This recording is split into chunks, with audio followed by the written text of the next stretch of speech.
Amidst this place of immense loss, we remember not only what was destroyed, but also the strength of those who endured. In remembering, we choose compassion. In reflection, we choose humanity. Please, never again. By order of SS Heinrich Himmler in 1940, the former Polish army barracks was to be taken over as a concentration camp and known as Auschwitz I. Originally, the prisoners were mainly Polish men. Later, it would be Jews and others were sent here. We're now going to enter Auschwitz I. In the White Building was for an orchestra, and they would play twice a day.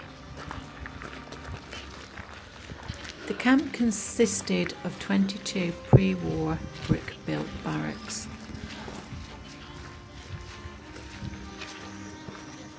Over time, the camp expanded steadily. Block 4 housed the first gas chambers for civilians, where thousands of innocent people, mostly Jews, were murdered by the Nazis. Victims were led into the gas chambers under the pretense of being given a shower, only to be killed by Zyklon B gas and later burned in the crematorium. Building 4 is now part of the museum.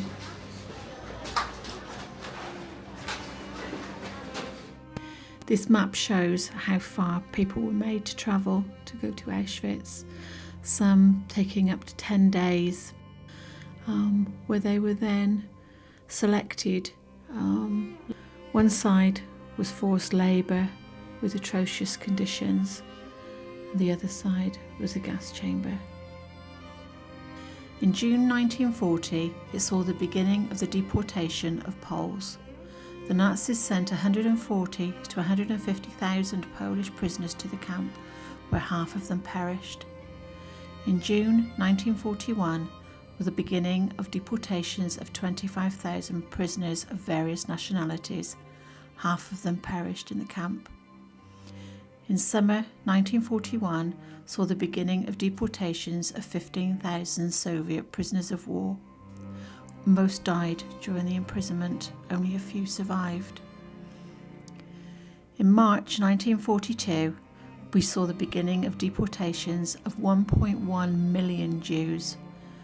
Whilst remaining a concentration camp, it became yet another site of the Holocaust, the biggest mass murder in the history of mankind.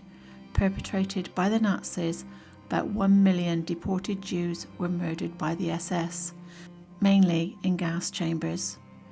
In February 1943, the beginning of deportations of 23,000 Roma. Of this number, 21,000 perished.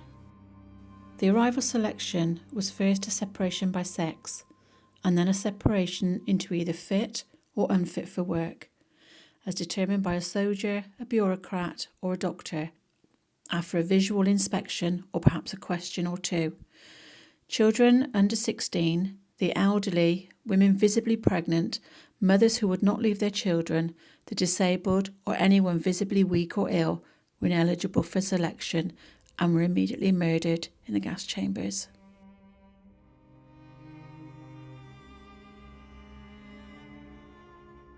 After their initial experiment in the beginning of September 1941, the Nazis deemed Zyklon B gas to be a success. It was their final solution to the Jewish problem.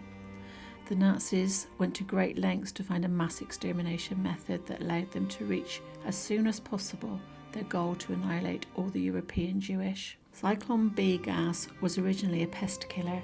It was easy to transport and use and would soon become their best ally due to its efficiency and low cost. It was distributed in airtight tins. These contained pellets. When exposed to air, released a poison, a liquid cyanide, which would annihilate thousands of people in just a few seconds.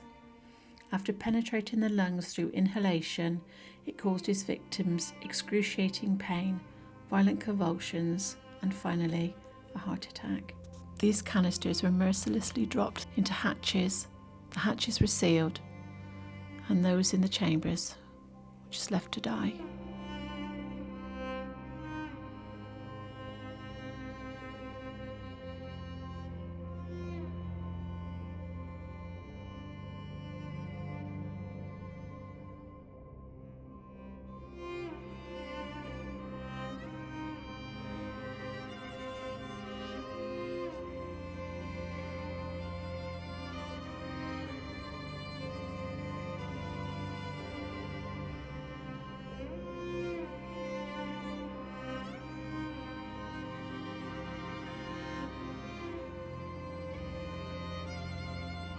This picture represents the perfect propaganda set by the Nazis to the Jewish community. Despite only being allowed a very small amount of luggage, they packed their pots and pans, different colours representing different food types to be cooked in these pots and pans. They were under the impression that they were just being moved to a different place. It's heartbreaking to imagine that each pair of shoes represents one person's life. Just the sheer scale of this is just astounding.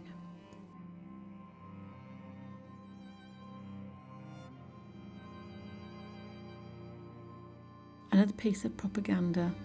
People were told to write their names on their luggage, to remember where they left it, and to collect it after their shower. Of course, that never happened. Execution by hanging took place here.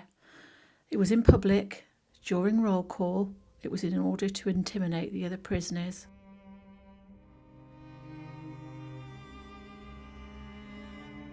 The train would come through the gates and down the track, where the carriages could be filled with 60 people, no windows.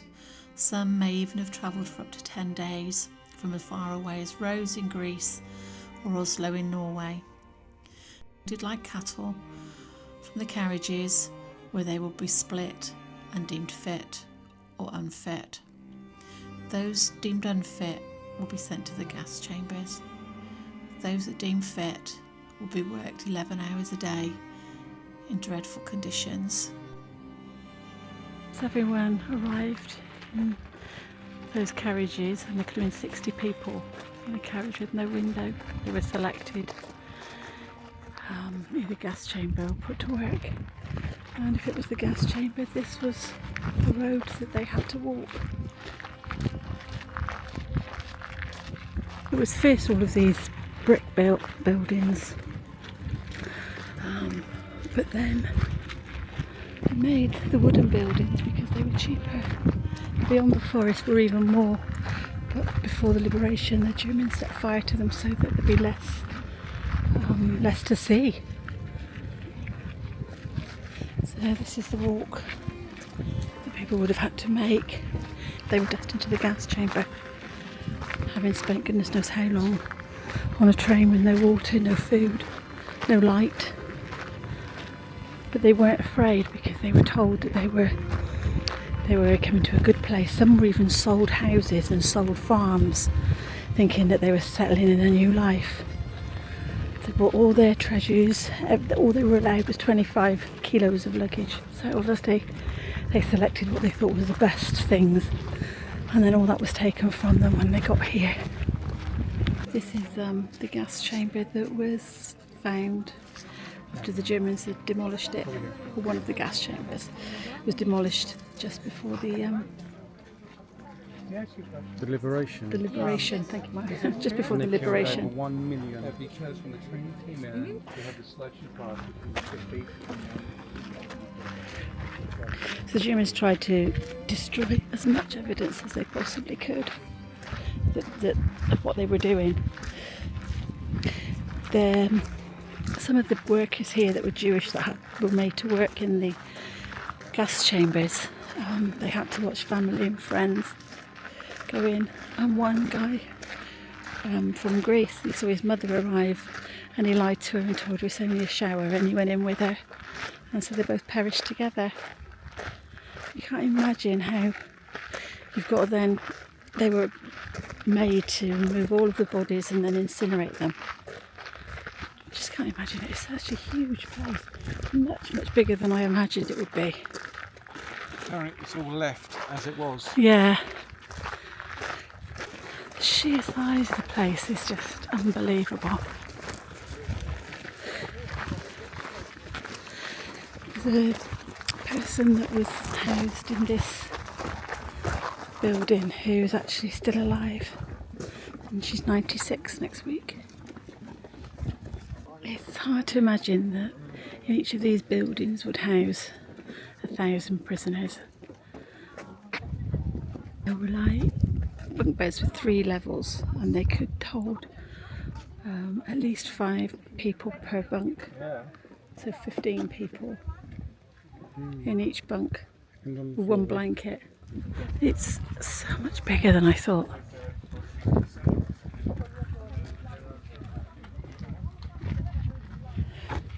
To preserve the buildings, they take them apart and then rebuild them. So she said it's like Lego, so you literally mark each brick as to where it's supposed to go. And they cost about 5 million to keep them preserved as they were. I'm not trying to renovate anything, just preserve it all.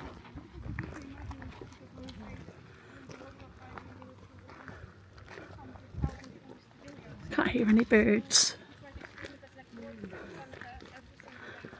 Just can't imagine it.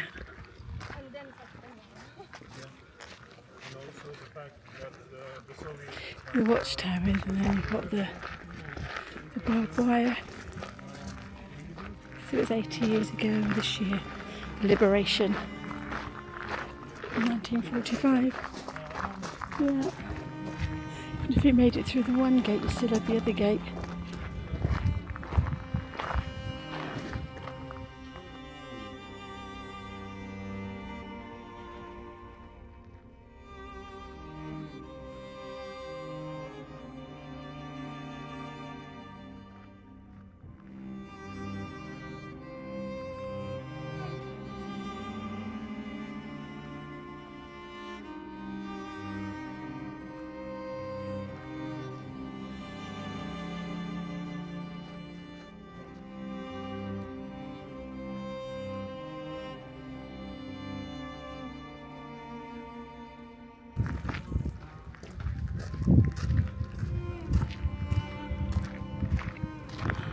Literally, the buildings would have been as far as you could see, and even beyond that forest apparently.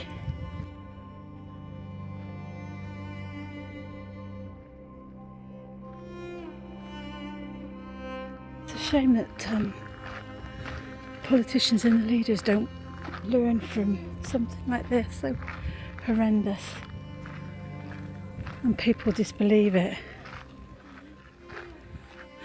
The guide got quite emotional, and she was saying that the people that say it's fake, that it didn't happen, and she gets really quite cross about it, understandably. She's here every day.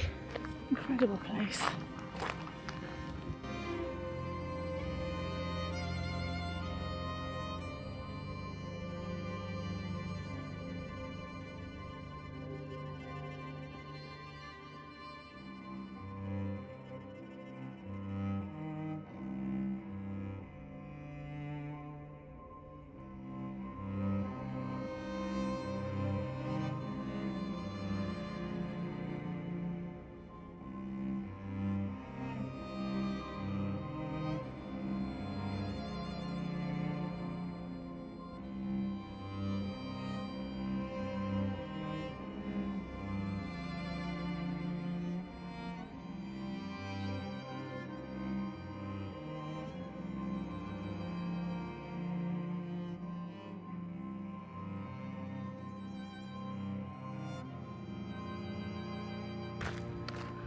We're the lucky ones. We get to leave. Over 1 million people didn't.